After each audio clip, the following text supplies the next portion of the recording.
நீங்க ஜெபிக்காம உங்க அன்றாட வேலைக்கு திரும்பாதீங்க. குளிச்சு ஃப்ரெஷ் ஆகி சாவியை எடுக்கிறதுக்கு முன்னாடி நின்னுட்டு இல்ல, முழங்கால் போட்டு ஜெபம் பண்ணுங்க. படிக்கிற பிள்ளை பாட புத்தகத்தின் பேக உன்னுடைய ஷோல்டர்ல போடுறதுக்கு முன்னாடி முழங்கால முடக்கு. கர்த்தருக்கு முன்பாக முழங்கால்கள் யாவும் முடக்கப்பட வேண்டும். முழங்கால் போறதுனாலதான் பிரச்சனை ஜாஸ்தி.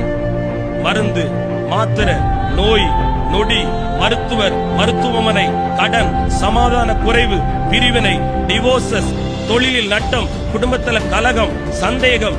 ஏன் இந்த கெர்ச்சிக்கிற சிங்கம் வீட்டுக்குள்ள வருது? முழங்கால்கள் முடக்கப்படாமல் உட்கார்ந்து படுத்து தூங்குறதுனாலதான் அந்த பிரச்சனை.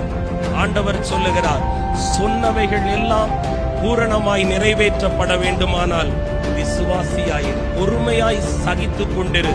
மூன்றாவது, பரிசுத்தத்தை காத்துக்கொள். நம்பர் 4, முழங்காலில் ஜெபிக்கிற பிள்ளையாய்.